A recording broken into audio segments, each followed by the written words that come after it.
Então tá, pessoal, boa noite. Vamos dar início à nossa segunda aula de compiladores, né?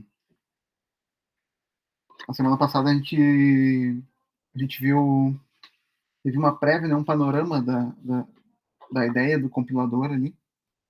E a ideia hoje é que a gente dê uma revisitada bem breve, assim, naquilo que a gente viu na disciplina de linguagens formais. Eu conversei com vocês na semana passada, né, todos já fizeram linguagens formais, isso é bom. Porque a gente tem um contexto, eventualmente se alguém tenha feito essa disciplina num semestre mais distante, né? É bom então a gente dar uma relembrada, porque formais é um fundamento do modo como o compilador executa, ou melhor, como partes do compilador, né, se comportam. Se tu avaliar, analisar ali todo aquele assunto ali que envolve gramáticas e autômatos, os autômatos, em especial os finitos determinísticos, né, que são, acho que, o assunto central da disciplina de linguagens formais. Isso daí constitui a base e vocês vão constatar isso por vocês mesmos ao longo da nossa disciplina, né, que isso constitui a base, por exemplo, dos nossos analisadores, ali, em especial os que a gente vai trabalhar de forma mais prática durante a disciplina, durante o curso. Deixa eu ver, eu estou compartilhando já aqui, né? Só dar uma revisitadinha. Aliás, antes de a gente começar o assunto também, só relembrando, aproveitar que vai ficar gravado, porque eu acho que nem todos estão aqui. Eu até enviei um e-mail para vocês para reforçar, mas só lembrando que na semana que vem, no dia 5 de março, a gente não vai ter aula. Então, só ficar gravado aqui para quem estiver assistindo depois. Então, vocês lembram que na última aula a gente conversou sobre as subetapas de um compilador, né? A gente conversou sobre o que era um compilador, qual que era a função dele, qual que era a definição dele, né? Basicamente, um compilador é um programa que recebe como entrada um outro programa e gera como saída um código em linguagem de máquina que o computador é capaz de executar, né? Que um computador rodando numa determinada arquitetura, um determinado sistema operacional, uma determinada plataforma, ali, uma determinada organização arquitetural também, né? A gente comentou a respeito de significância, né? O LSB ou o MSB, né? Na arquitetura, isso também faz diferença na hora de compilar. Né? Então, a parte de geração de máquina, de código de máquina, é quem cuida disso. Aquele exemplinho que a gente deu, né? Onde eu tenho aqui uma entrada, e aqui a gente tem o nosso compilador, e a saída para o tradicional binário ali, né? Que é nosso código de máquina. Bom, mas a gente viu que isso aqui não é um monolito, né? Então, esse compilador, ele é dividido em etapas menores e bem organizadas, né? Que a gente viu.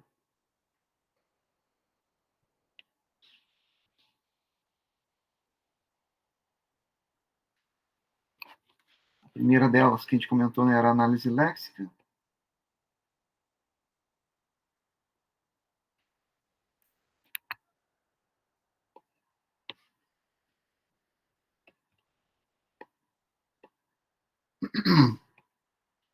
Agora peguei um pouco mais a manha dessa mesa aqui. Mais ou menos, não está muito boa ainda.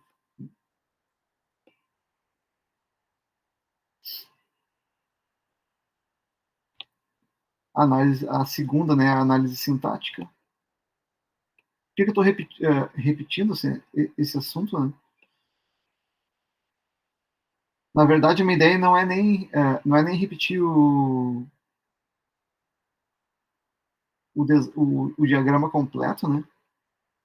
Mas é só para a gente começar a trabalhar. Eu estou tentando fazer uma engenharia reversa, né, daquilo que a gente está estudando. Então, antes de a gente começar a estudar, a gente enxergava um compilador como um monolito, uma coisa que fazia que recebia uma entrada e jogava uma saída. Agora que a gente está começando a estudar o tema mais aprofundadamente, né, de forma mais profunda, a gente consegue ver que ele é organizado em etapas. Né? Ainda aqui tem a análise semântica. Acho que semântica. Bom, e aí, bom, eu vou focar nas análises aqui e o restante daí até a geração de código. Né? Então, isso daqui, ele vira isso daqui. E, bom, pensando no assunto de hoje, né, de forma organizada, a gente vai revisitar esses assuntos de formais, justamente porque eles embasam, em especial, a primeira etapa do compilador, que é a etapa de análise léxica. Um pouco da análise sintática também, mas em especial a análise léxica. Vocês lembram das definições da disciplina? Por exemplo, deixa eu fazer uma pergunta. Alguém de vocês consegue definir para mim o que é uma gramática, por exemplo? Ou pode ser uma definição bem. Pode fazer, inclusive, a gente pode fazer, inclusive, uma analogia com a gramática de língua, de uma linguagem humana.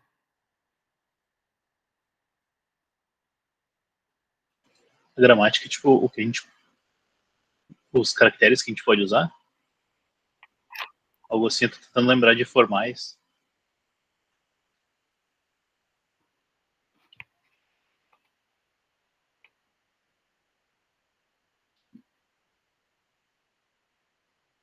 Boa.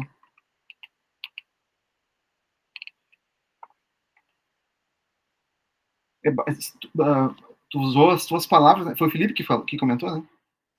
Isso. Sim, com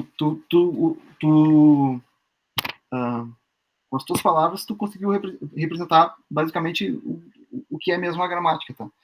É um conjunto de regras, né? Tu falou assim, tá bom, os caracteres que a gente pode utilizar, né? Os elementos que a gente pode utilizar, né? A gramática, ela define o conjunto de regras e todos os elementos que compõem uma determinada linguagem. Então,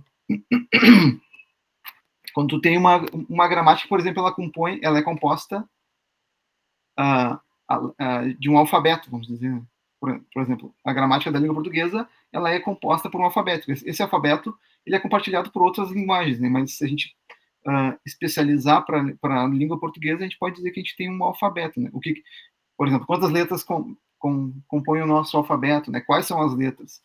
Quais são os caracteres? Existem letras, né, de outros alfabetos, por exemplo, o alfabeto grego, que não entram na nossa gramática, que não estão no nosso conjunto de caracteres, que não são usadas em nenhuma palavra que a gente usa na nossa linguagem.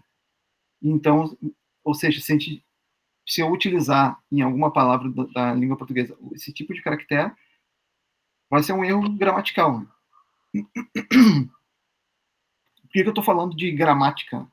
Porque a gramática, ela influencia completamente na forma como uma linguagem é construída. Né? Se a gente pensar, seguindo essa analogia para o português, né?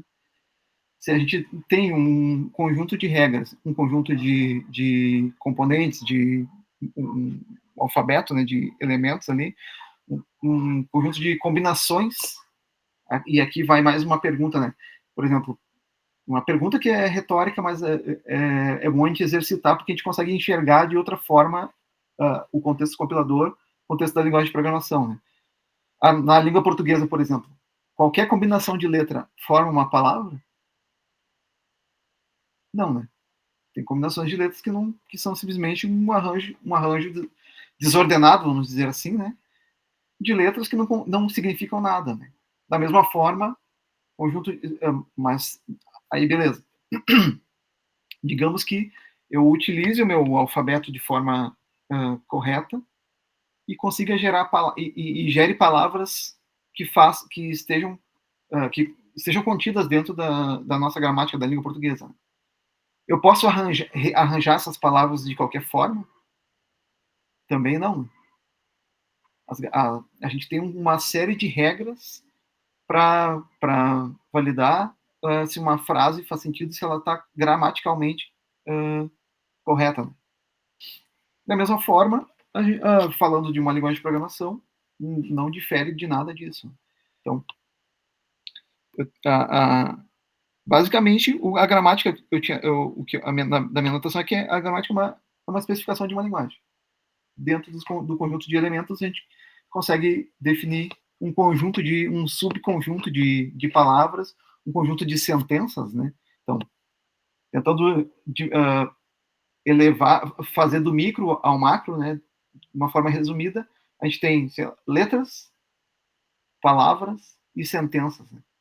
E da mesma forma, na linguagem de programação, a gente pode ter os caracteres, a gente pode ter comandos, palavras reservadas, declarações, e aí a gente tem uma linha de comando que dentro desse contexto faz sentido ou não. Beleza? E aí, por que eu falei isso? Porque o nosso estudo de hoje de linguagens formais, ele basicamente se refere a esse primeiro elemento aqui, né? Que é a análise léxica. Então, essa revisão de formais,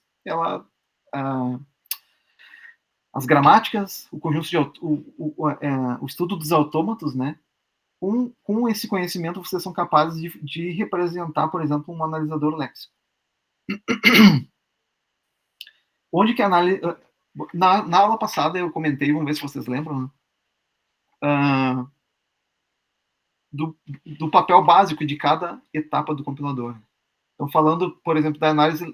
Aliás, já que hoje nós estamos abordando um pouco, né, da análise léxica, vocês lembram qual que é o papel principal da análise léxica?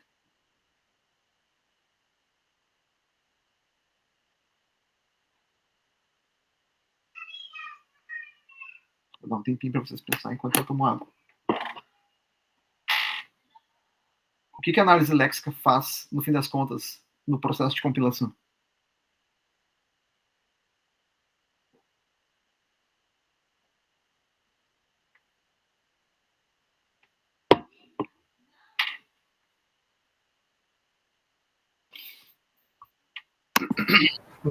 Não lembro, não. Transforma o código na linguagem de máquina, não? Algo assim? Alguém mais?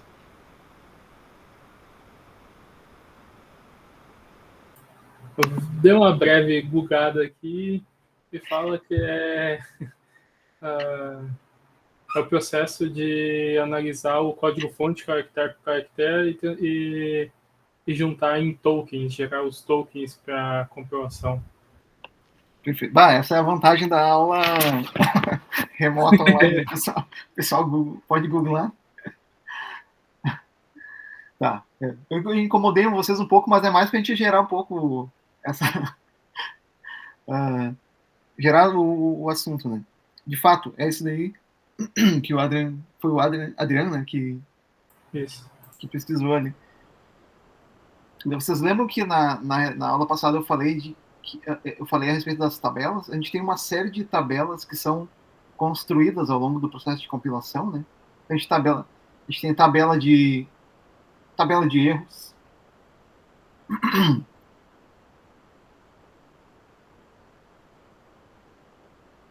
Deixa eu tocar essa caneta com esse caminho.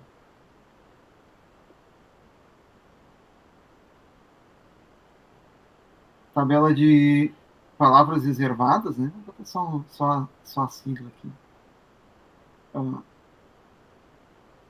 Palavras reservadas. Tabela de literais, por exemplo, quando tu declara um número, aliás,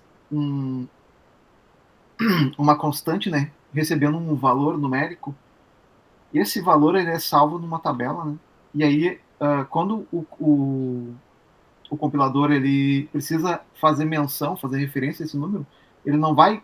Aliás, se tu utiliza ele de novo em um outro momento do programa, né, o compilador não vai salvar isso de novo na memória, né? Ele vai sempre recorrer, então vai lá na tabela de literais e vai buscar esse elemento que vocês declararam para otimizar o uso de recursos no processo de compilação. E uma tabela muito especial que eu ia trazer agora, né, falando dessa etapa de análise léxica, é a tabela de Tolkien. Vamos botar TBTK. Vai ficar horrível de ler isso depois.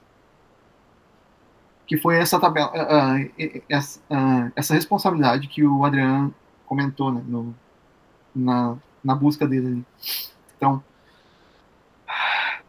vocês lembram que eu falei lá no início também que quando no processo de análise léxica, o compilador ele lê o código inteiro e transforma isso como se fosse, falando grosseiramente, né, num stringão, numa string gigantesca, uma sequência tinha fim de caracteres, e ele vai fazer a leitura dessa string e vai começar a interpretar cada caractere ali, ou cada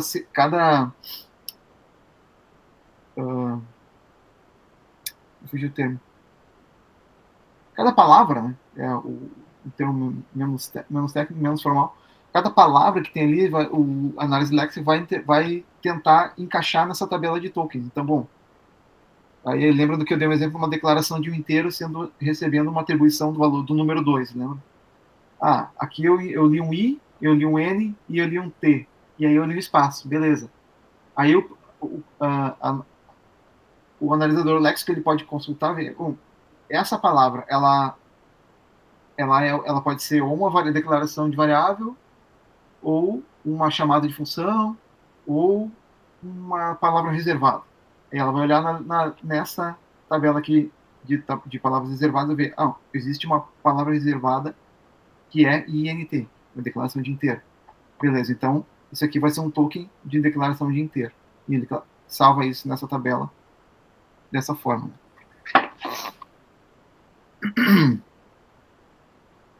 Vou dando um spoiler para vocês, porque em algum momento a gente vai fazer um exercício. Então, isso daí eu não fiz na aula, na versão passada, na edição passada da disciplina. Guardem isso na mente de vocês, porque vai ajudar bastante para a resolução de um exercício que eu vou passar mais para frente. Então, como que a gente faz, como que esse reconhecimento poderia ser feito? Né? Imaginando assim, no momento da leitura, né, de cada elemento da string ali que compõe o código, né, a gente pode representar isso como uma máquina de estados. Aliás, a gente pode representar isso como um autômaton. Vocês saberiam definir também definir o que é um autômaton, ou ter uma definição formal do que é um autômaton? Pode ser formal ou até informal. A maioria de vocês fez linguagens formais no semestre passado, né? Vocês conseguiram aprender um pouco assim, ou... Bom, não vou fazer vocês falarem, isso fica gravado.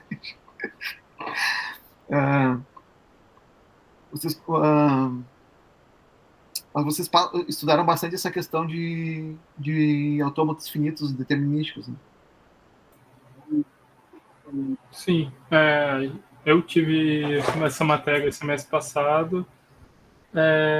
Eu entendi, eu me lembro do AFND, do autômato finito não determinístico, daí tinha aquela máquina de Turing também, tinha diversos autômatos que a gente aprendeu lá, que para mim, o ano passado, quando eu estava fazendo, a gente pegava a gramática e ela tinha as regras de produção, e a gente utilizava em cima dessas regras uma construção do autômato que conseguiria criar as strings, né, conforme as regras da gramática. Era isso que eu levava para mim, assim. Não sei se o meu entendimento está correto ou não. Foi bem, Adriano. É isso mesmo. Acho que se tu conseguiu ter esse entendimento a partir do que foi estudado ali, acho que o objetivo de estudar formais antes de compiladores foi atingido, tá? É isso aí mesmo. o intuito, né, dos autômatos é sempre validar uma determinada sentença, por exemplo. Né? Então, uma determinada sequência, vamos dizer assim, para não ficar completamente reduzido ao universo da linguagem, de uma linguagem, né? Mas um autômato ele valida eventos e transições de um estado para o outro até que tu consiga chegar num estado final e aí tu consegue validar, bom, eu segui uma sequência correta ou não, né? Ou se essa sequência foi quebrada por algum motivo.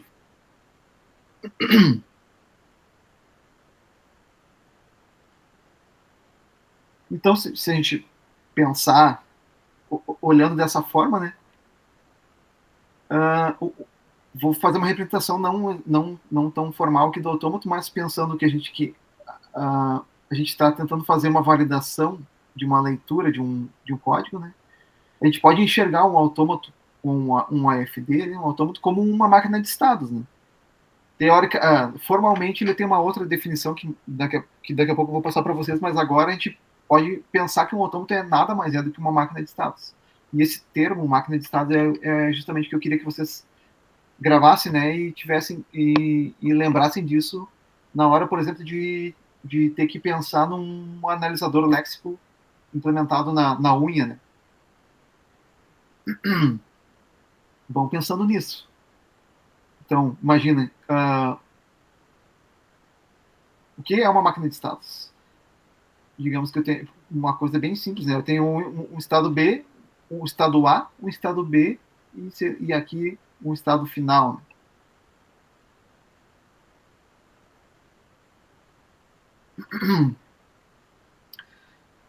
Eu já não sei se vocês já tiveram a oportunidade de implementar uma máquina de estados programaticamente, né? Ou usar. Eu lembro que no semestre passado, aliás, na edição passada, teve um aluno que comentou de uma biblioteca para desenvolver jogos que ela é literalmente, ela é claramente desenvolvida em cima do conceito de máquina de estados. Né? Então, tu tá basicamente a máquina de estados.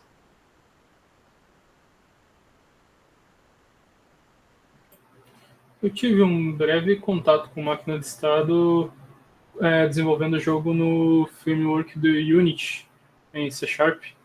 Aí eu tive que mexer com isso para controlar. Era um jogo tipo aqueles de cassino, sabe? Que eu tive que fazer também, e daqueles de caça-níquel. E daí, quando a bola caía, tu tinha que controlar o estado e tudo mais. Só não lembro para que era. Mas tinha essa questão aí. E não era só ali naquele momento. Em diversos elementos do jogo, tu precisava fazer isso.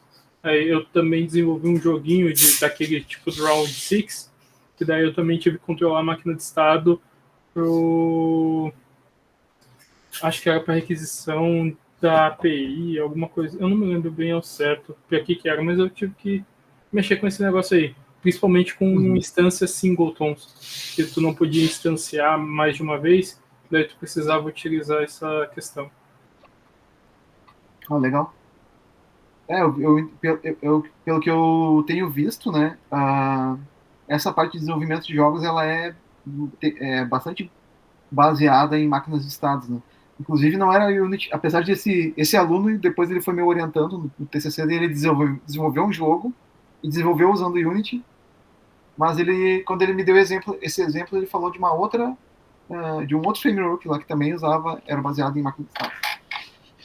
E outro universo, né, que se vê bastante a utilização é no universo de sistemas embarcados, né? Quando tu tem um controle um sistema de controle muito específico de um determinado fluxo que as coisas devem acontecer, né? Por exemplo, eu trabalhei com automação bancária, né? Trabalhei, inclusive, na parte do ATM que faz a dispensação de cédulas, ali, o cash dispenser, para uma indústria aqui do Rio Grande do Sul. E boa parte do código do software que fazia o controle da liberação das células, ele rodava em cima de uma máquina de estado. Então, digamos, a máquina está no estado idle, né? Ela está processando, ele não tem ninguém fazendo uso do sistema, até que chegou um usuário e aí interagiu lá com a interface do ATM. Quero sacar, sei lá, R$ 10. E aí depois que ele pediu isso, o computador mandava um comando, manda um comando para essa máquina embarcada, que foi onde eu trabalhei mais diretamente, né? É o miolo do ATM. E aí ali rodava um firmware que saía desse estado idle. Então, beleza, eu recebi um comando para começar um pagamento, a gente chama de pagamento. Vou fazer o pagamento. Ele pediu no código, não vou dar muitos detalhes aqui, mas tipo, pediu uma cédula de tal cassete. O cassete é uma caixa onde ficam as cédulas de dinheiro. Então, nosso código ele nem sabia quais eram os valores das cédulas. Quem controlava isso era a aplicação acima, né? Então, ela só dizia, puxa uma cédula de tal cassete. E aí, beleza. Então, agora entrava no estado de puxando cédula do cassete. Puxava a cédula. Agora, o estado é cédula se percorrendo o caminho de umas correias que puxavam a cédula, a nota de dinheiro, né? E aí, esse caminho é todo sensorizado, né?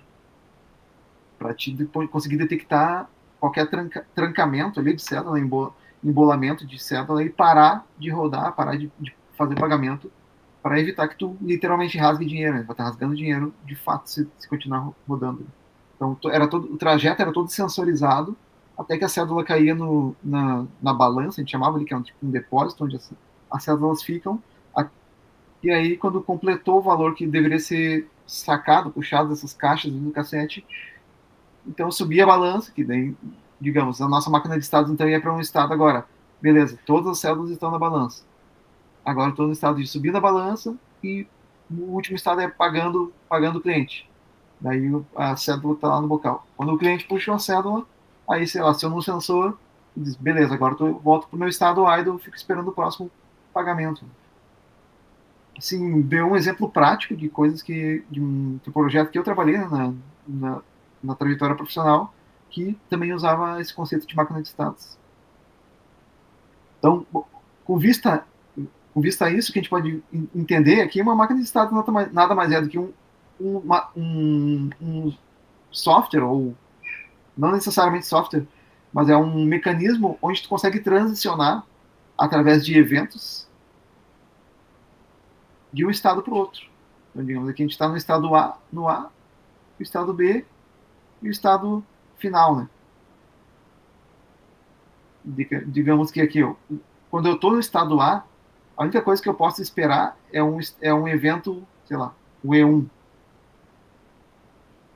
E aí, quando eu estou no estado B, eu fico esperando um evento E2, daí, simplificando, né? Quando eu recebo um evento E2 e eu estou no estado B, eu vou para o estado F, que é o estado final, e aí, sei lá, aqui no estado F, como é um ciclo, né? Quando eu tiver um evento E3, aí eu volto para o meu estado inicial de novo.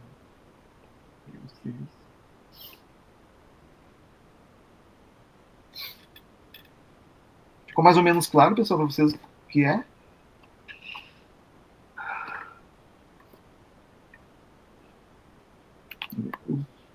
Eu fiz algumas anotações, mas aí eu vou falando e às vezes eu falo coisas que estão lá na frente. Então, beleza. Então a gente falou, eu falei aqui, né, que o autômato, um AFD, né, máquina de estados. Vou botar aqui embaixo que esse aqui também a gente pode chamar de autômato, né?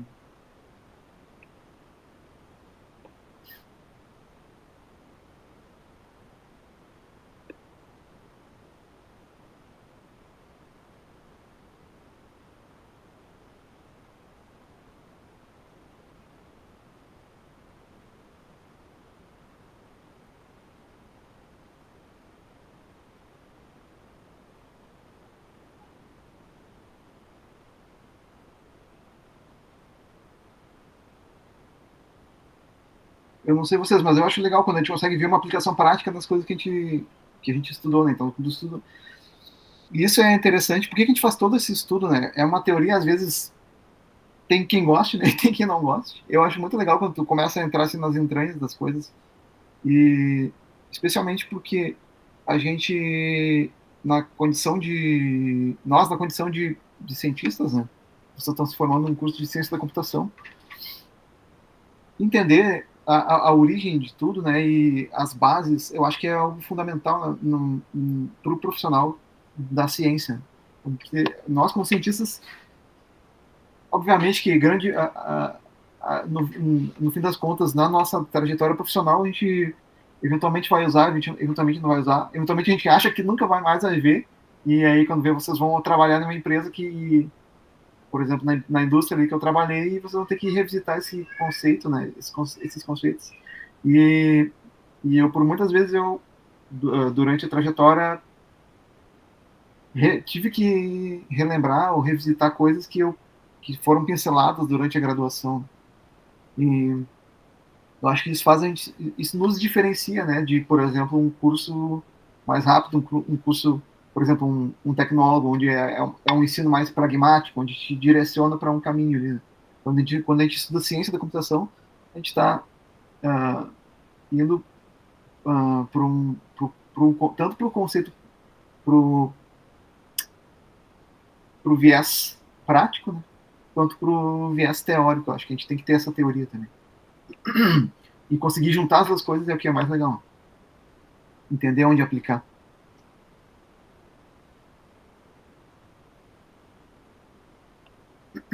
Então, aqui é a definição informal do autômato, a gente pode dizer que é uma máquina de estados. O autômato é uma máquina de estados.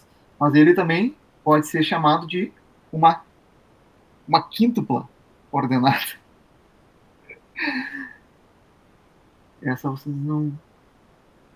Eu vou colocar as simbologias aqui, né?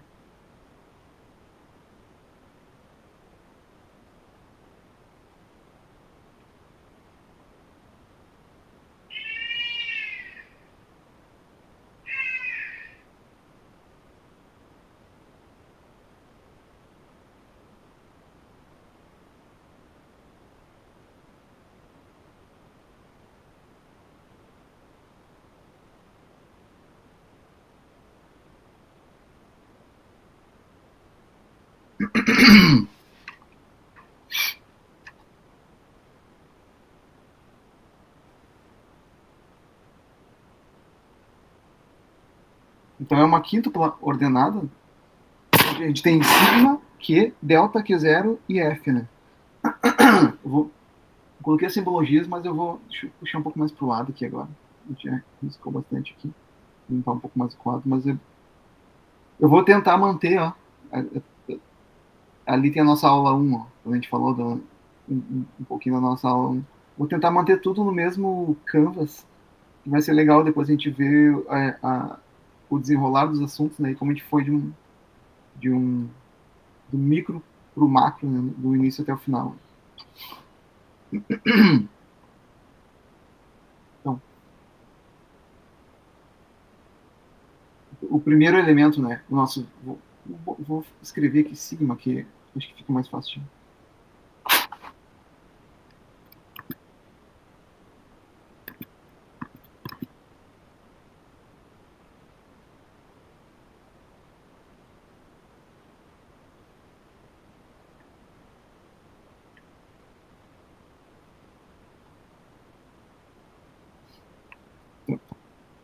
O sigma representa o nosso alfabeto, né? A gente conceituou o alfabeto ali no início, acho que não, né? Acho que só a gramática, né? Mas, não, acabei falando que o conceito de alfabeto, né? Que é o conjunto de símbolos vários na linguagem. Então, a gente tem o nosso alfabeto na língua portuguesa, que é nosso conjunto de A a Z. Né? O segundo elemento é só o alfabeto, não vou...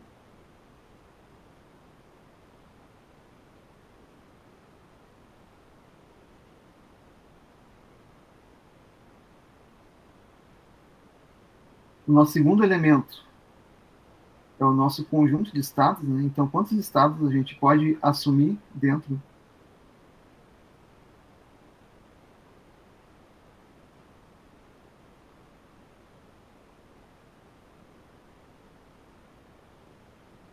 nessa hora um quadro físico é bem melhor do que um quadro digital. Sabe que na primeira vez que eu dei disciplina, eu peguei um quadrinho da minha filha, um quadrinho que ela usa para desenhar e para brincar lá. Só que ele é igual é um quadro branco mesmo de aula. E deixava apoiado aqui na frente da webcam. E acho que era menos chatinho do que essa mesa digitalizadora aqui. Isso aqui, aí vocês começam a lembrar dos conceitos de formais. Né? O meu terceiro elemento, ele é a minha função de transição.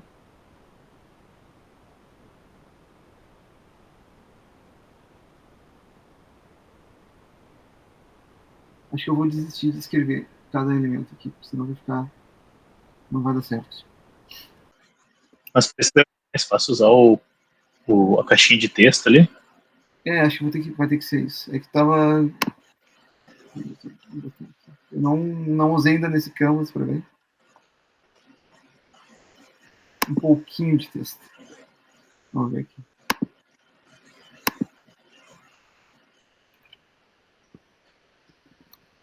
Acho que se vai digitando, vai expandindo.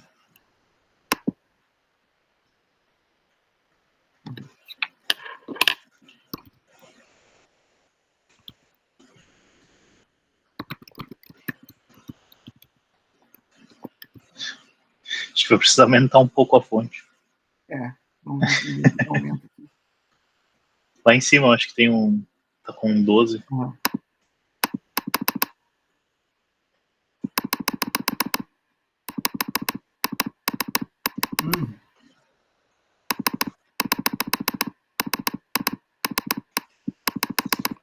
Show.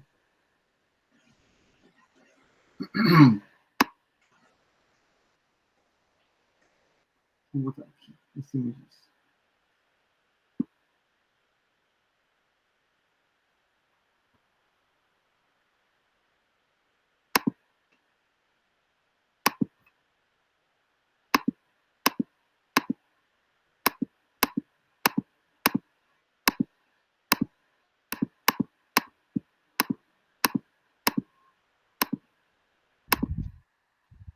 O senhor está usando um tablet assim com uma caneta ou está usando direto no mouse, professor?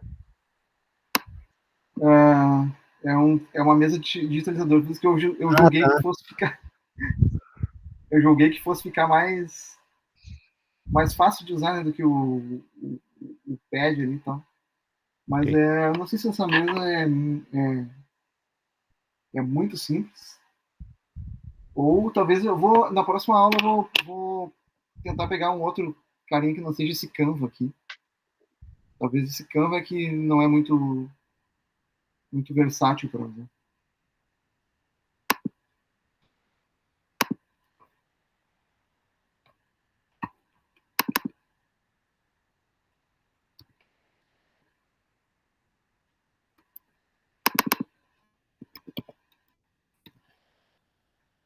A gente vai ter um estado inicial, né? E por fim,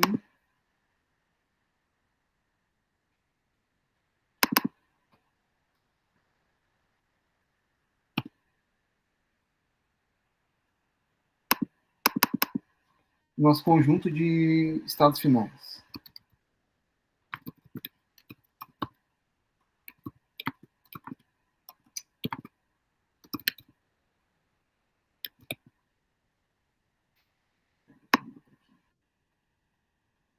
Beleza.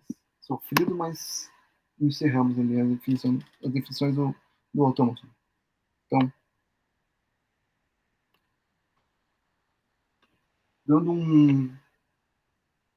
seguindo um exemplo aqui, né? Deixa eu voltar aqui por exemplo.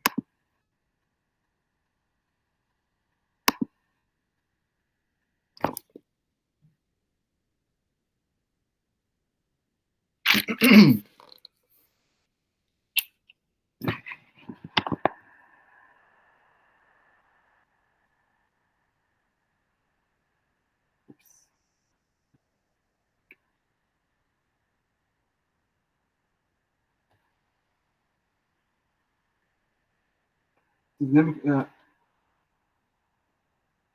lá em formais, das formais ali, a gente usa muito os símbolos, o A e o B, né? Ou às vezes 0 e 1. Então, considerando, bom, dentro do alfabeto que contém o A e o B, pô, eu consigo gerar uma cadeia, por exemplo, A, B. Ela é composta por letras desse meu alfabeto. Nada fora disso. A, B, A. Ou então, se eu tenho um outro conjunto que é o meu 0, 1, 2, 3 e 4. Eu também consigo. Bom, dentro disso aqui eu consigo gerar uma série de combinações. Vai fazer sentido? Não é a análise léxica que vai dizer, né? Mas eu consigo dizer, ó, está validado que, bom, por exemplo, 2013, ou vou botar o 5 aqui, né, também. E aí, bom, 2025, o ano que a gente está, ele pode ser representado por esse alfabeto que a gente tem. Beleza, passa na validação.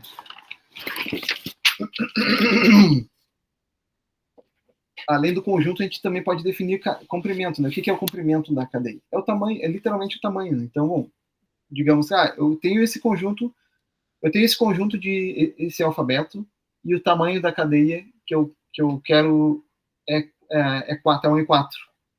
E aí, bom, eu consigo representar, aí eu chego na pergunta, eu consigo representar o ano que a gente está com esse alfabeto com sentenças de tamanho 4? A resposta é sim.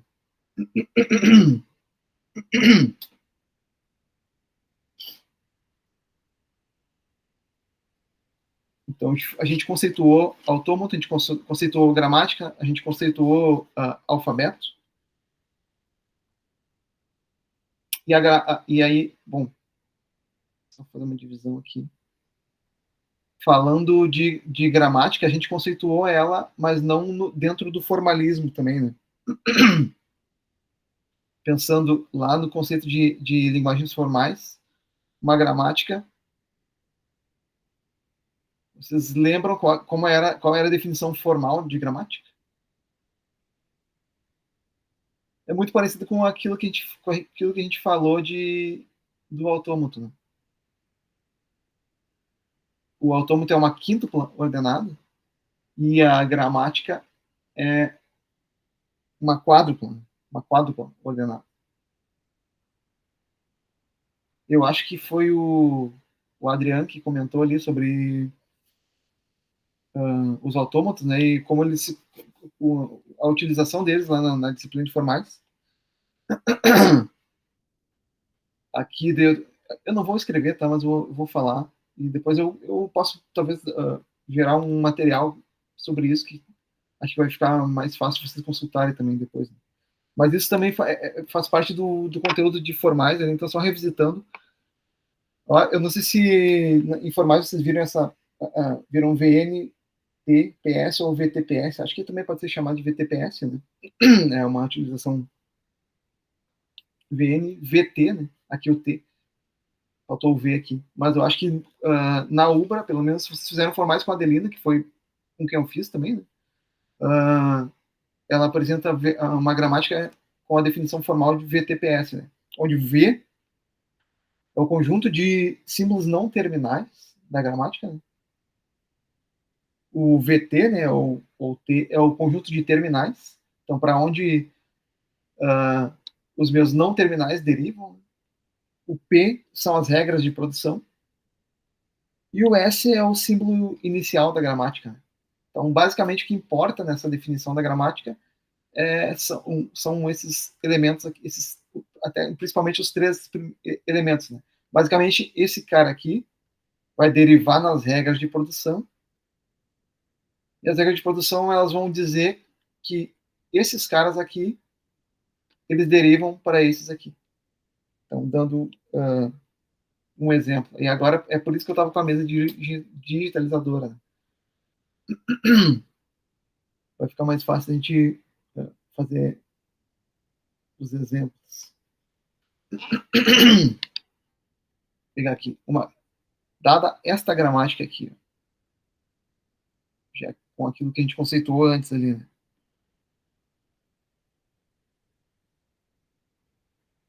Os, os meus não terminais. S, A e B.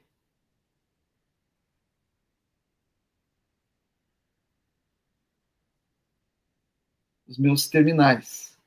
Azinho, né? A minúsculo, a gente chama de Azinho. O e Bzinho.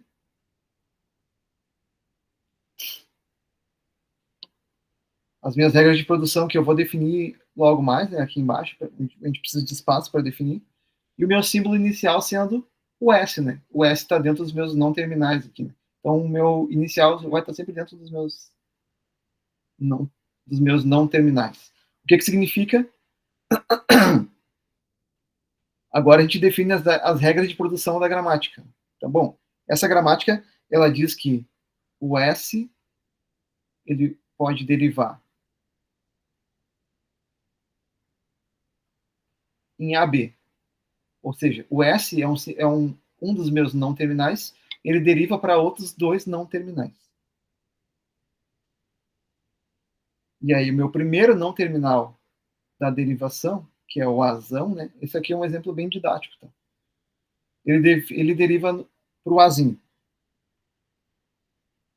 E o meu Bzão, ele pode derivar para o meu Bzinho e o Bzão, né? Ou simplesmente para o Bzinho.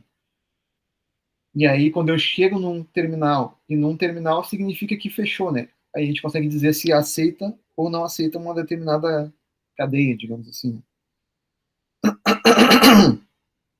Então, eu até tinha separado, acima desse exemplo, umas perguntas, mas aí eu nem vou, para a gente otimizar o tempo, né? Eu vou só fazer elas de forma verbal, mesmo oral aqui, e a gente vai conversando, a gente vai falando a respeito. Tá? Por exemplo, qual é a linguagem produzida por essa gramática, né? Ou vamos fazer, então, assim, ó, vamos fazer a árvore, vamos definir a árvore de derivação para essa sentença aqui, para essa cadeia, né? ABB. Vocês acham que a gente consegue? A pergunta é até diferente, né? Vocês acham que a gente consegue chegar na árvore na cadeia ABB a partir dessa gramática com essas regras de produção? Acho que sim, porque vai começar ali em S, aí vai derivar o Azão para Azinho, e quando tu for no B, só usar a primeira opção uma vez e depois usar a segunda opção. Boa. É isso aí. Então, S sempre vai derivar em AB, né? O nosso A, ele deriva em Azinho, né? E o nosso B, ele pode derivar em Bzinho, e a gente encerraria a derivação, ou pode derivar em Bzinho e Bzão. Como a gente quer validar essa cadeia aqui, então a gente vai precisar derivar primeiro, como o Felipe comentou, né? Para a primeira opção, Bzinho e Bzão. E daí, por fim, o nosso B deriva só para BB, né? Então ABB. Se a gente selecionar aqui, né, tudo o que a gente gerou a partir da derivação, a gente pode dizer que aceita essa cadeia. Né?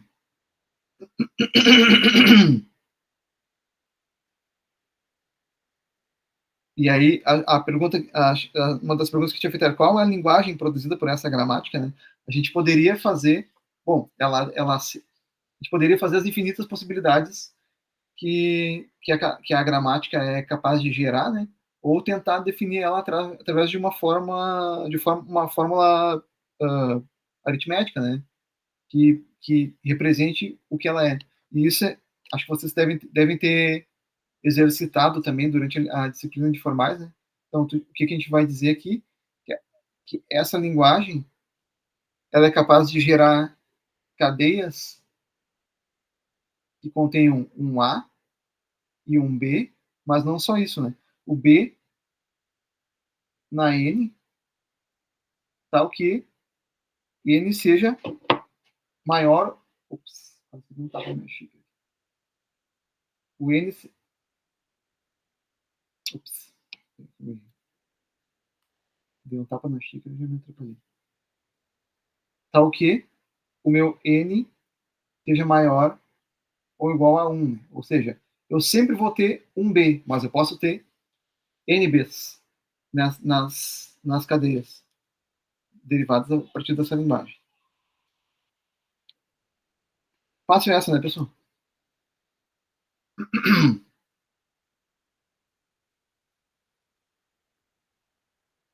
Um outro exemplo aqui.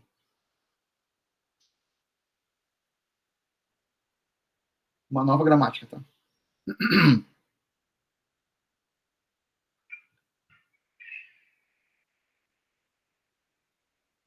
E aí, vamos ver se vocês conseguem. Deixa eu ver.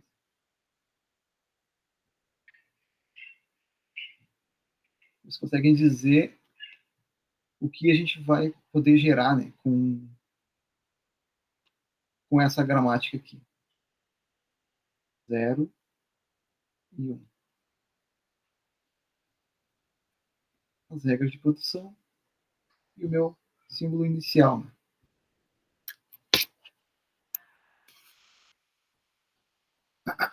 Ups.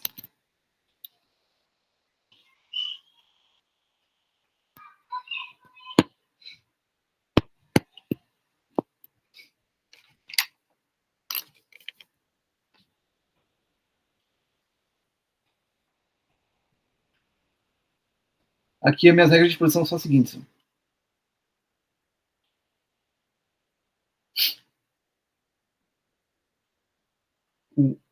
O meu não terminal A, ele deriva em 0. Na outra edição também, no meu curso eu fiz eletrônica, né? Técnica eletrônica, meu primeiro curso que eu fiz.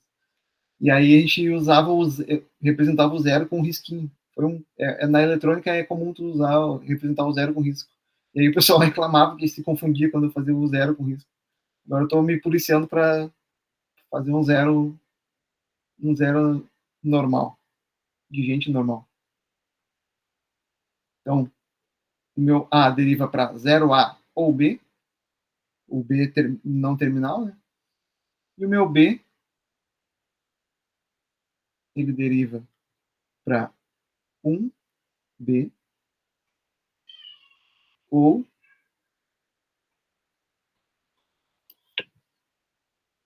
vazio. Né? Então, deixa eu puxar um pouquinho mais para cá para a gente ficar só com o contexto desse exercício aqui. Vocês, olhando para essa gramática, vocês conseguem dizer se, por exemplo, conjunto vazio é aceito por essa gramática?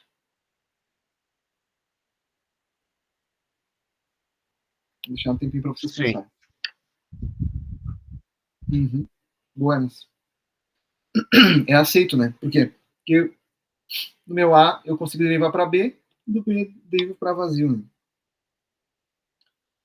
Então, lembra que eu comentei antes ali, bom, digamos que a gente queira definir todas as cadeias que são de tamanho 1, que a gente é capaz de derivar a partir dessa gramática. Né? Então, primeiro, até considerando que o conjunto vazio ocupe também, né, o tamanho 1, então a gente pode representar, nem vou fazer a derivação, porque acho que a gente consegue fazer só no olhômetro aqui, né? O A deriva para o B deriva para o vazio, então, de tamanho 1, vazio é válido. Quem mais que a gente consegue representar? O A deriva para o 0A, o A deriva para o B, e o B deriva para vazio. Então, meu não terminal 0 também é aceito, né? E 1, a gente consegue representar o 1 aqui?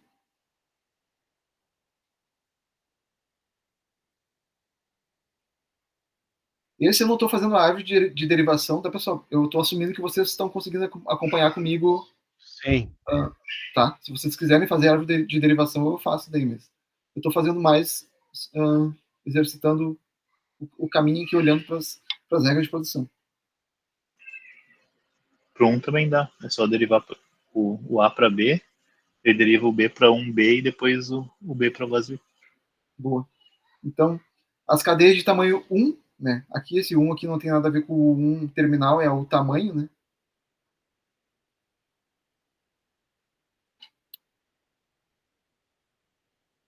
Vou botar aqui em cima que daí faz mais sentido. O tamanho 1 são essas cadeias que a gente consegue representar. De tamanho 2, agora a gente já começa a exercitar um pouco mais. Né? De tamanho 2, quais são as cadeias que a gente consegue representar?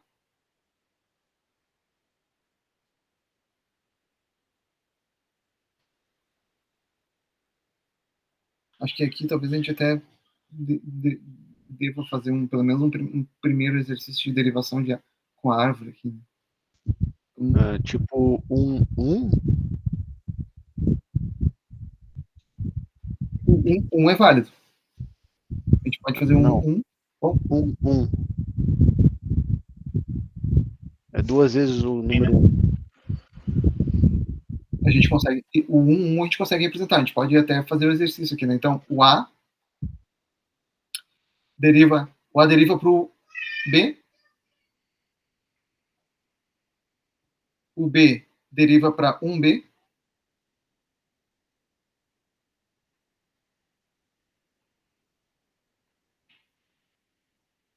Esse B deriva para 1B de novo. E esse B deriva para Vazio. vazio. Isso aí. Então, e o exemplo que o Ernesto deu, né? Ó, a gente consegue comprovar através da árvore de derivação que o 1 é válido. Né? Eu vou colocar ele na direita aqui, porque eu tinha pensado em dar os outros exemplos antes, para ficar visual uma característica dessa gramática, dessa linguagem que a gente tem. Né? Então, a gente consegue, por exemplo, fazer 0, 1. 0, 1 sim. E 0, 0 também. E 0, 0 também. Boa. 0, 1. Eu acho que só 1, 0 que não tem como, porque a gente não tem como voltar lá para... Uma vez que a gente vai para o B para pegar o 1, a gente não tem como voltar para o A para pegar o 0, né? Boa, isso aí.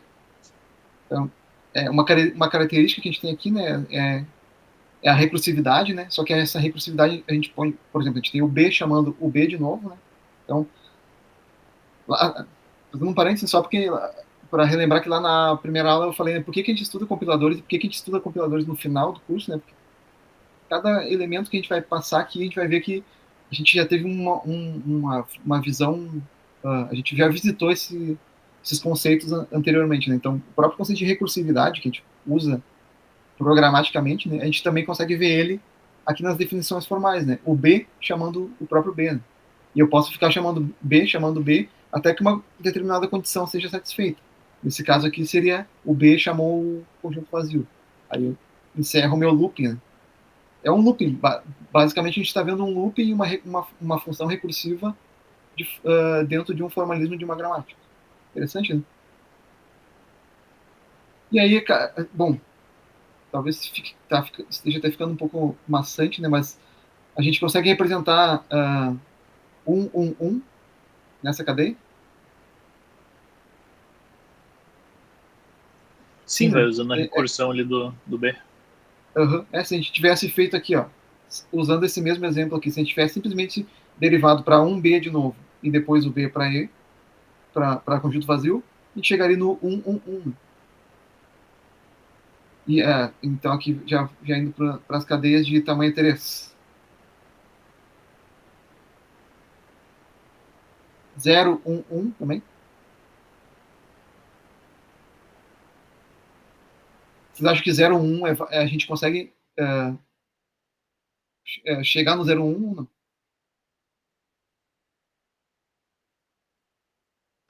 0, 1, 1, dá. 0, 1, 1, A gente pode ter quantos zeros a gente quiser antes do 1, mas não pode ter nenhum 1 antes de algum 0, né? Perfeito. Agora tu acabou de definir a pergunta que eu que eu queria fazer, tá? Então acho que eu nem vou continuar mais exercitando aqui, tá? Basicamente o que a gente consegue dizer é que essa gramática ela nunca vai, a gente não está definindo números binários, a gente não consegue gerar um número binário qualquer aqui, né? A gente sempre... Ah, beleza, Adriano. Ah, tá, eu vou, vai ficar gravada, tá? Mas acho que tu pegou a boa parte já do que eu queria trabalhar aqui hoje. É realmente essa revisão ainda, mas depois olha a gravação daqui para frente, tá? Eu vou disponibilizar lá no aula assim que tiver que chegar aqui para mim. Então, resumindo, essa gramática, a gente consegue mostrar? Qualquer valor, qualquer sequências de 0 em 1, né? Começando com 0 ou não, e terminando com 1 ou não. Por quê? Porque essa gramática também aceita conjunto vazio, né? Então, a gente tem vazio e sequências de 0 em 1, sempre começando com 0, mas a partir do momento que eu tenho 1, e aí a gente entra naquele caso, né, quando eu caio quando eu entro no estado de B, eu não consigo mais voltar para o estado A, né? O B só chama B de novo, ou o terminal da execução. E aí a gente consegue ver, a gente já consegue também associar aqui a questão da máquina de estados também. Vocês estão conseguindo associar isso também com a questão de validação léxica de comandos? Acho que vai ficando cada vez mais claro, né? Que a gente consegue, usando esses conceitos, a gente consegue fazer uma validação léxica, ou seja, chegar em uma cadeia que deve ser aceita ou não deve ser aceita, né? Olhando do ponto de vista de um compilador, na análise léxica, se eu chegar com uma cadeia que não deve ser aceita, o que eu vou ter?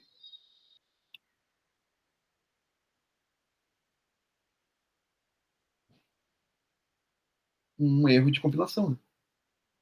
Bom, voltando lá para o meu exemplinho de antes, lá, né, onde eu estava mostrando ainda aqui as tabelas que são geradas pela análise léxica. Voltei demais. Então, eu olharia que, bom, eu tenho um erro para cada evento que possa acontecer. Então, eu encontrei um caractere não esperado na linha tal, coluna tal. Então, no momento da análise léxica, ele diz, ó, o meu autômato finito determinístico que representa a leitura, a validação léxica da minha linguagem, achou um erro léxico e o erro é tal. É basicamente assim, não é mágica, né? É basicamente assim que o nosso compilador diz, faltou um ponto e vírgula no teu código C ali, né?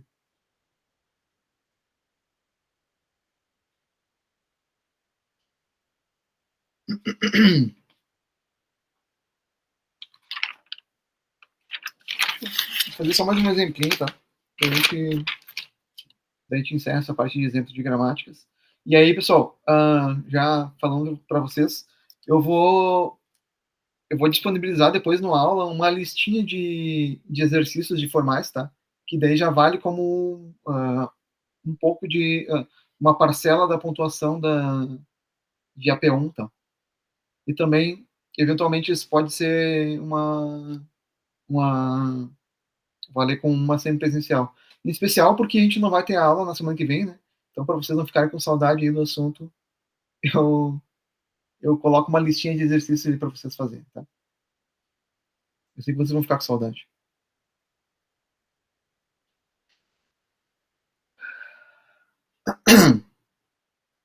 Vamos ver qual que é o outro exemplo que eu pedi aqui. Aqui, ó. Tá. Agora eu não vou botar, vou botar direto as regras de produção, tá? Pra gente ganhar tempo. Então, se a gente tiver uma gramática G, né? Onde as regras de produção dela sejam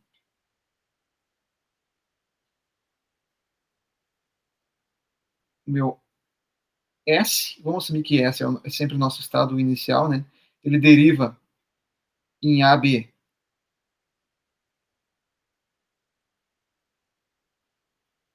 o meu A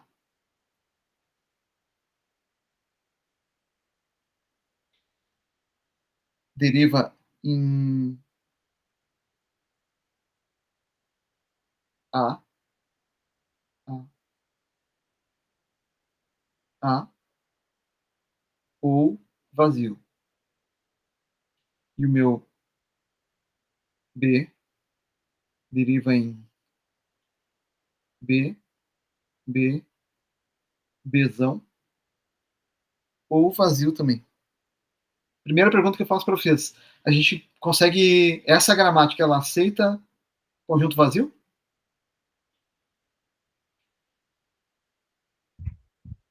Sim. Uhum. Boa. Sim, aceita mesmo.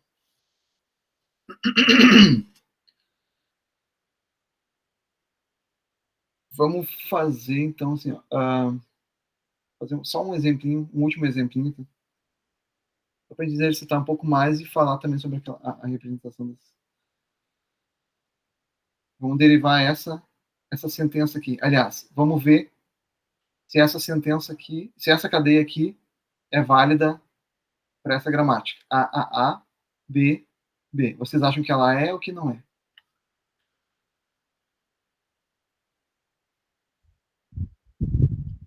É válido. Isso mesmo. E vamos oficializar, né? Vamos provar que ela é válida. O S deriva em AB, sempre deriva em AB. E agora que eu tenho a opção, os meus não terminais. Para quem que meu azão deve derivar agora? A e Azão. Uhum. E o meu B? B e Bzão. Eu fiz um erro aqui. Desculpa. Era o Bzão primeiro. Apesar de que não faz diferença, não ia fazer diferença, mas...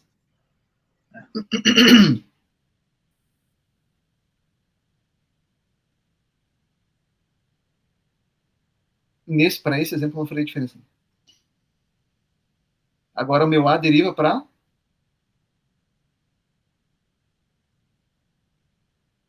Pra mesma coisa.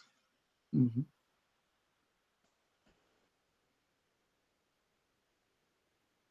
E aqui o meu Bzão, né, deriva para Vazio. vazio.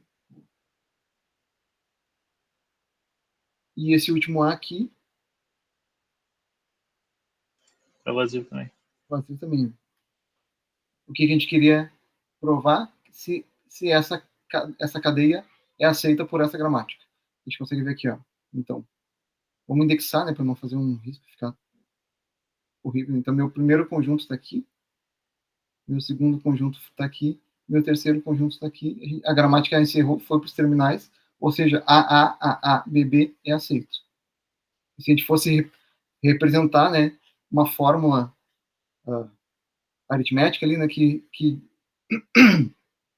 represente essa gramática, a gente pode dizer, deixa eu ver aqui, essa linguagem, né,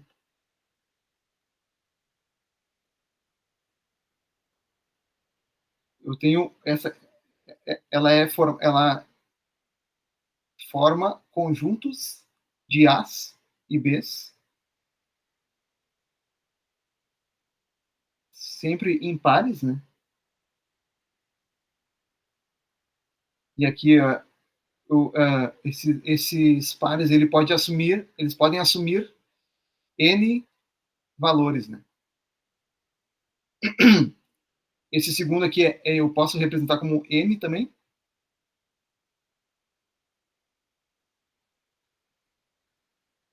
Vamos ver se vocês enxergam isso. Eu consigo representar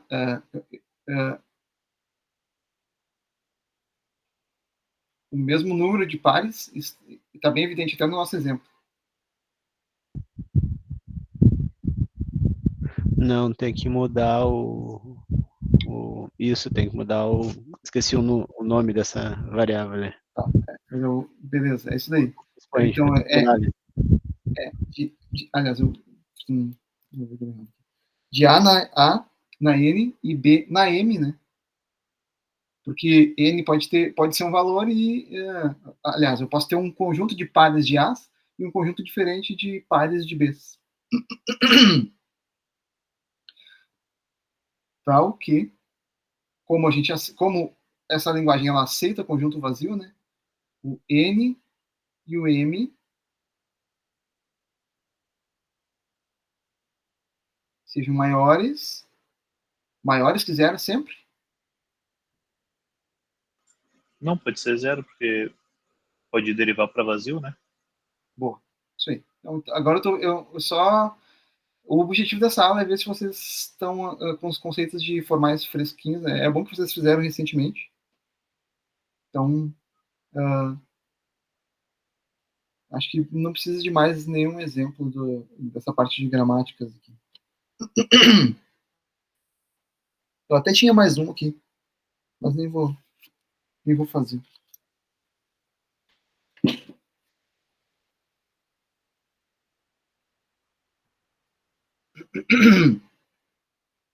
Ah, vou fazer sim.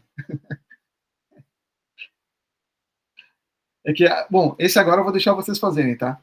Então eu só vou botar a gramática aqui, ó.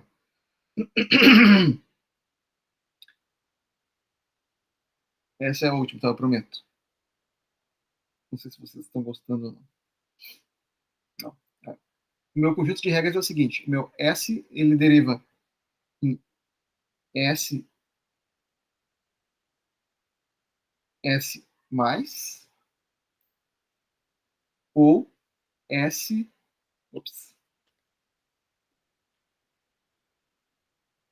S asterisco ou A. Tá. Essas são as minhas regras, tá? Eu quero, a partir dessas regras, eu quero gerar essa cadeia aqui, ó. A mais A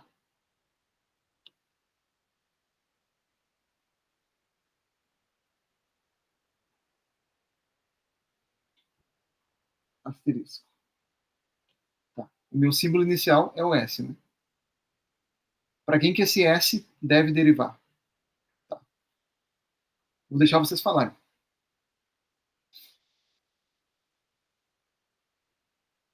Eu derivaria ele para SS asterisco. Vamos ver, vamos fazendo o que o Felipe está falando então.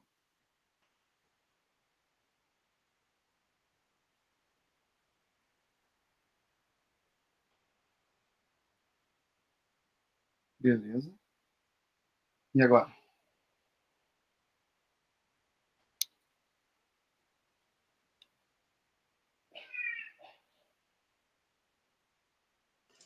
Agora o primeiro dá para derivar para SS mais e o segundo para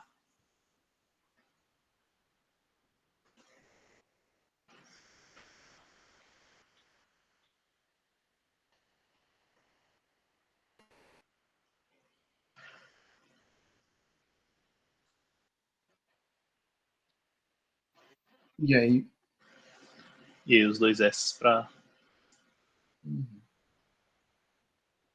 Facinho.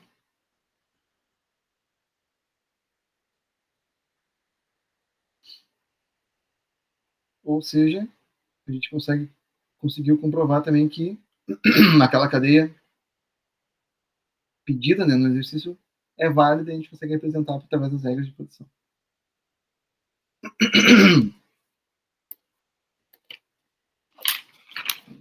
que mais que tem aqui? Vocês chegaram a ver a questão de equivalência, ambiguidade nas gramáticas?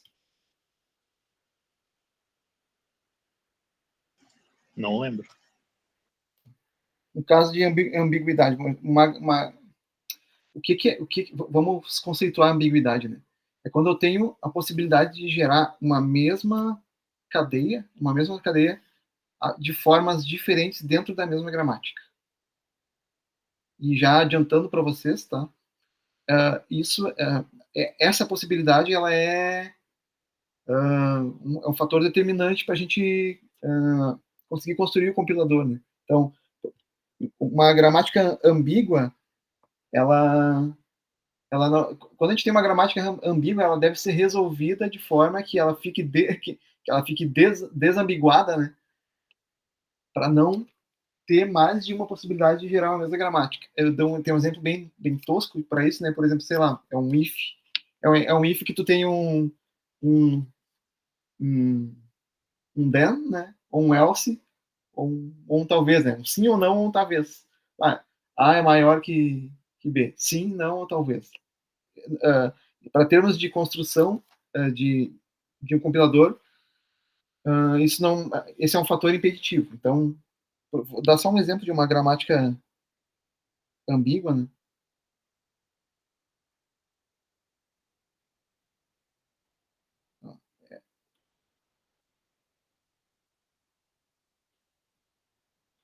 Acabei dando spoiler para vocês. Poderia ter feito a pergunta se ela é ambígua ou não. Mas vamos poupar.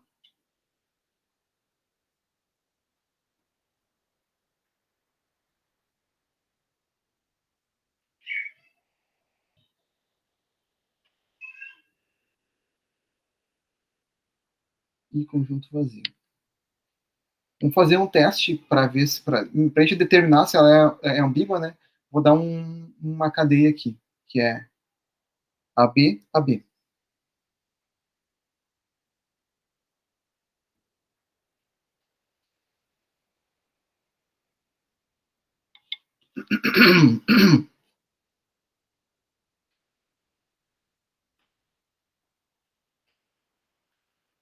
Tá. Botar as regras de posição. Sim, as regras de posição estão aqui em cima. O S deriva para AS, BS, ou BS, AS, ou vazio. Então, vamos chegar no AB, AB, né?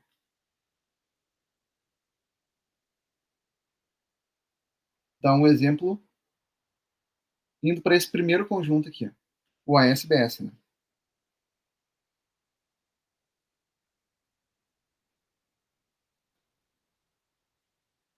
Então, eu já tenho dois terminais aqui, né? A gente quer o AB, AB. Eu tenho dois terminais aqui. Então, o que esse S precisa derivar de novo?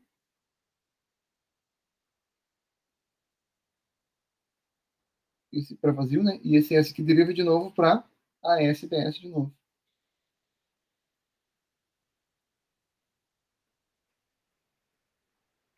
E aí, esses meus dois S aqui derivam para vazio. Tá? O que a gente fez? Chegamos no estado final onde eu tenho AB, AB, usando a primeira regra. Vamos testar com a segunda regra, aliás, ou com uma composição das outras regras, né? Para ver se a gente consegue gerar o AB, AB de outra forma. Então,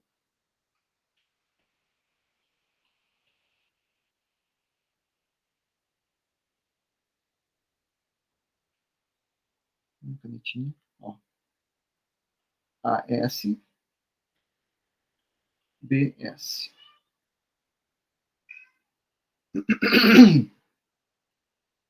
Agora, esse meu. Vamos ver se vocês conseguem gerar de outra forma. Né? Aqui a gente derivou. O primeiro passo está igual o da primeira tentativa. Como é que a gente faz para gerar de forma diferente? Antes a gente usou esse S aqui para chegar no conjunto vazio, né? Então vamos fazer diferente agora. Esse S aqui vai para o conjunto vazio. E esse S aqui a gente tem que derivar para qual conjunto de regras? Primeiro ou segundo?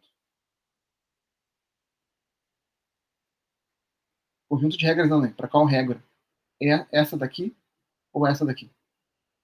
Lembrando que a gente quer fazer o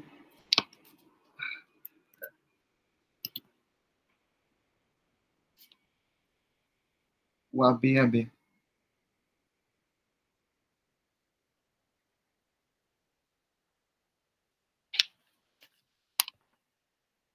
Se é AB-AB, a gente vai ter que obrigatoriamente usar a segunda regra, né? Então, essa daqui vai derivar para BS-AS.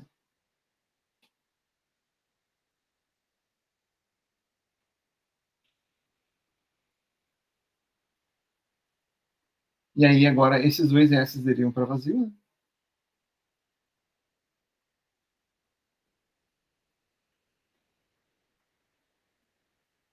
todos os meus terminais os meus não terminais derivaram para um terminal. Qual o final que eu cheguei? AB, AB. Só que de outra forma, né? Eu usei uma segunda regra e consegui chegar no mesmo resultado. Quando eu tenho essa basicamente a gente representou aqui a definição de uma gramática ambígua. Quando eu consigo chegar no mesmo resultado, a partir de diferentes regras. E para termos, em termos práticos, isso não, esse tipo de gramática, ela deve ser, ou se não for, ela sempre pode ser desambiguada, né? Mas enquanto ela estiver ambígua, a gente não consegue chegar num definir o analisador de forma eficiente. Imagina, mais uma possibilidade é o exemplo tosco que eu dei do if, sim, não ou talvez.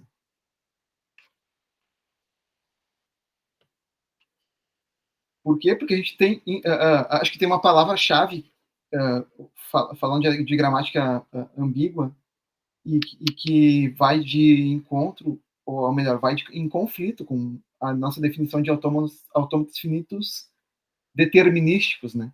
Qual que é o conceito de determinístico? Quando tu tem sei lá, quando tu tem um bug, um bug numa aplicação, né? E aí uma palavra que a gente usa para comentar a respeito, para definir assim, como se reproduz o bug, né? Bom, esse bug é reproduzível de forma determinística. Os piores bugs são aqueles que são aqueles que não são determinísticos, né? Eles acontecem eventualmente. Quando tem um bug que acontece de forma determinística, digamos que seja mais fácil de tu resolver, né? Porque só tem um caminho para seguir para chegar nele. Quando tu segue esse caminho e o bug não acontece mais, ele está resolvido.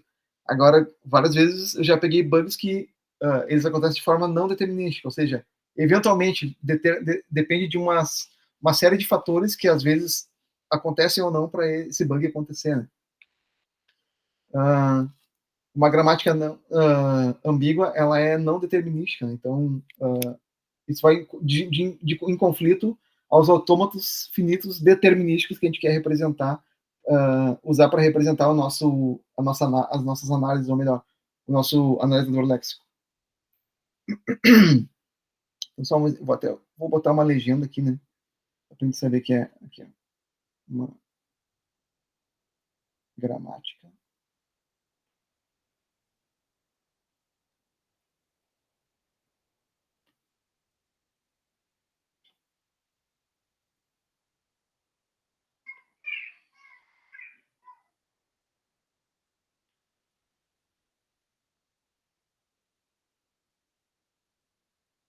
Ambígua.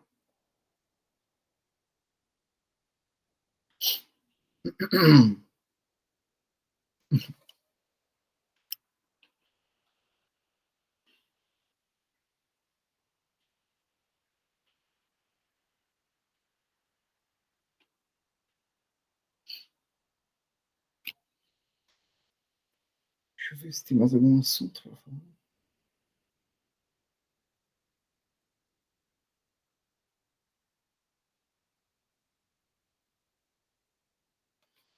Eu acho que eu até dei um spoiler, né, do último ponto que eu queria falar, que eu fui por esse caminho da gramática ambígua, só para falar.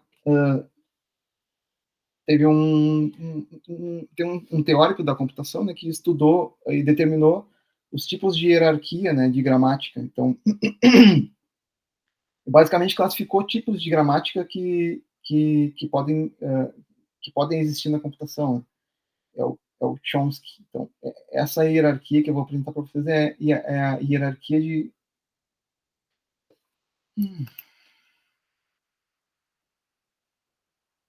Acho que essa caneta que tem um botãozinho que eu aperto de vez em quando, e daí ele vai para selecionar.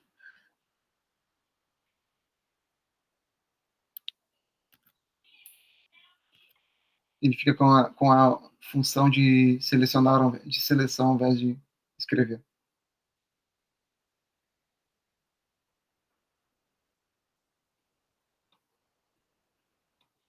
Eu juro para vocês que na próxima aula eu vou pegar uma ferramenta melhor do que esse Canva, que ele realmente não ajuda muito. Eu já nem vou escrever, tá, o nome delas, porque não tá funcionando muito legal. A gente tem basicamente 4 tipos, né?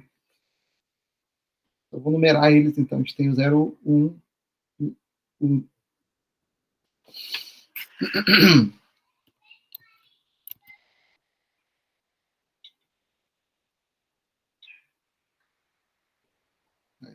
Zero, 1, 2 e o 3.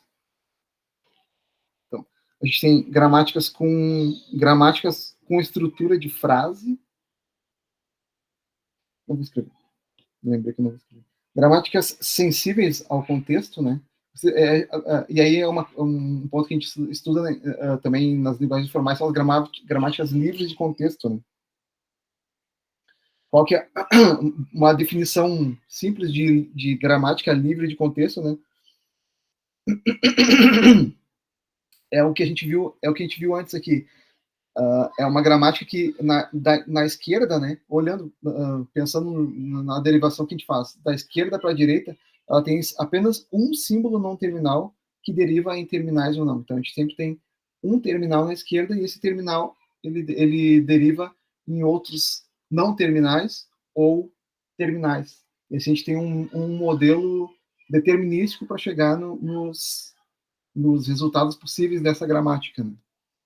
As livres de contexto e as gramáticas regulares, né?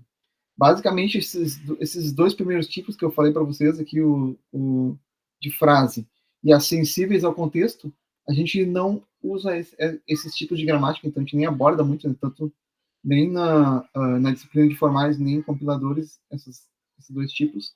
E as gramáticas as que são possíveis de definir métodos computacionais, né, para processar cadeias, são os 2 últimos tipos, que são as livres de contexto e as gramáticas regulares, que são usadas para fazer a definição de expressões regulares, né? Então, essas 2 aqui, né? Vou fazer a sigla só. Gramáticas livres de contexto e gramáticas regulares. Essas são as que a gente usa e aproveita nos nossos no nosso processamento, nos nossos métodos computacionais para gerar os analisadores dentro do computador. Se tem mais alguma anotação. Pessoal, acabei minhas anotações aqui. Vocês têm algum assunto que vocês querem falar, revisitar aqui? Se não, eu acredito que eu encerro a aula, então, por aqui. E aí a gente... bom, eu vou deixar no aula uma listinha de exercícios daí sobre gramáticas, né? Para vocês trabalharem um pouquinho mais, exercitarem, né?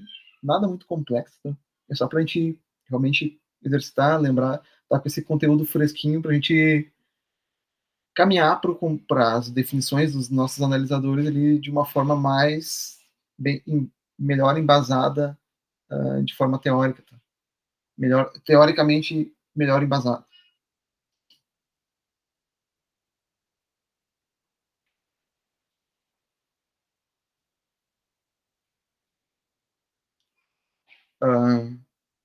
Algum ponto que vocês queiram levantar?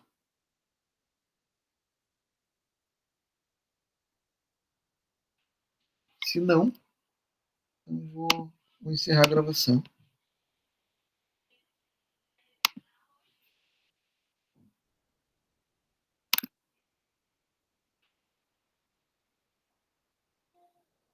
Última coisa, então, só relembrando, eu vou deixar os exercícios lá no módulo de aula 2, e aí com a data de entrega para a nossa aula na quarta, né? Para sem ser a próxima terça, então vocês vão ter basicamente 2 semanas para fazer os exercícios.